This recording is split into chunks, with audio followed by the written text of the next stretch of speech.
In section 4.4, we're looking at derivatives of the exponential function and the natural log function.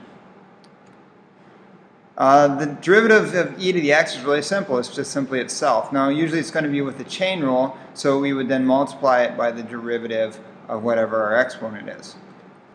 So using that formula here, if we're looking for the derivative, we want dy dx. This is, in case you can't read that, e to the x plus x squared. So our derivative then, again, we keep it exactly the same.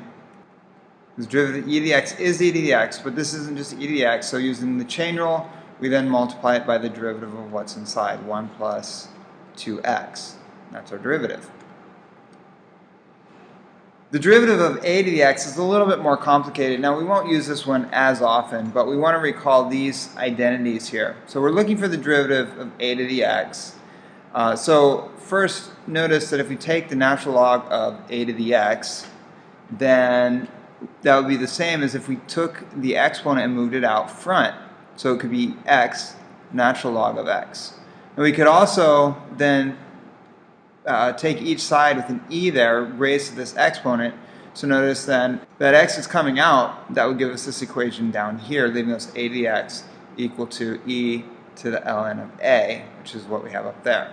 Okay, so all of this came on down. We can then find the derivative of a to the x by using the chain rule on this part. So my d dx is equal to a to the x. I'm substituting my ex, natural log of x, in there. Using the chain rule then, I keep e exactly the same, e to the x, natural log of x, but then I multiply it by the derivative of my exponent here, x times natural log of a. Just remember that the natural log of a is a constant, because here a is a constant that we're using. And so my derivative of x natural log of a would just be natural log of whatever a is. And so we end up with a to x is equal to the natural log of a. So my rule for any constant, so say for example I have 3 to the x, then it would be my derivative of that would just be taking that a, copied exactly as it is, but then multiply it by the natural log of my base, which was 3.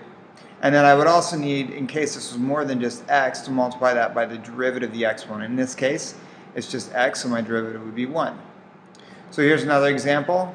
So my dy dx, I'm looking at 2t, so I keep 2 as my base with the t, and then the natural log of my base, and then minus 3 would just be plus 0 because that's a constant. Okay, natural log of, or the derivative of the natural log is also pretty easy to work with. Here we can look at how it's derived, but basically the derivative of the natural log is going to give us 1 over u, or if it was ln x and we wanted to take the derivative of that, it would be simply 1 over x. Now this would be representing the chain rule. In case we had something more complicated inside, we would multiply by the derivative of the inside. There's another one. If we have log a of x, we won't use this one very much, but this is in your book. In this next example, we're looking for a line with slope n that's passing through the origin. So this red line here is going to be tangent to our curve y equals the natural log of x.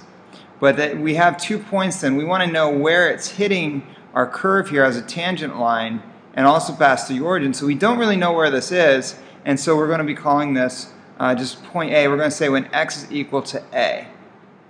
And we don't know exactly what value that is, so we're going to need to find it. So we'll start with our function y equals natural log of x, and so we'll find our derivative dy dx is equal to, so derivative of ln x was 1 over x. Now we want to know about this point when x is equal to a, and so we're going to use 1 over a for this. Now we know that this slope here, this dy dx, is actually the slope of the tangent at this point. So when we're thinking about this slope, we're thinking as m is equal to 1 over a, as the tangent line at this point a, right here, which means when our y is equal to ln of a. Now if we look at the red line here, Now that's also a tangent line. We want that passing through 0, 0. Now the blue is just a general any tangent line along this blue line. But if we want to look specifically at this point when it's passing through 0, 0, we can think of our slope as being ln of a minus 0 over a minus 0. So using these 2 points in our slope formula, we get another formula for slope, which is natural log of a over a. If I set those two slopes equal to each other, because I want to know when this blue line has a tangent line whose slope is the same as that, so we'll take our ln of a over a and set it equal to our blue one here, 1 over a. Working that out, I'm going to get natural log of a equals 1, multiplying both sides by a. And to solve this for a, whenever I have a natural log, we're going to use an e. We're going to turn each one of those sides into an exponent, because e and natural log are inverses of each other, leaving us whatever's left inside there. And we end up with a equals e to the 1, or simply a equals e. Our slope then, we could choose either one of those, would be 1 over e. Notice if I also plugged in the e here, that would give me ln of e, which is 1 over e. And so now we know the slope of the tangent line that also passes through the origin. This next part talks about power rule for arbitrary real powers. Really, it doesn't matter what our power is. As long as this is a real number here, we follow our same rules for derivatives. We take our power, move it out front, and then we subtract our exponent, subtract 1 from our exponent. And so that's still going to follow. Same thing with this one down here. My exponent is a constant, it's pi, and so I'm going to multiply that out here and use my chain rule and subtract 1 from my exponent, and then times the derivative of the inside. In our next example, we're asked to find the derivative of a natural log function. So we'll do that using the chain rule. Now remember, the derivative of a natural log function was 1 over x, but here we have x minus 3 inside. So we would then multiply it by the derivative of the inside, but that just happens to be 1, so we could leave it like this. Now the second part of this problem asks us to state the domain of f prime. We need to be careful here. If we look at this first, it's tempting to say the domain is simply x not equal to 3. It could be anything else. But when we find the domain of a derivative, we need to go back and consider the original function.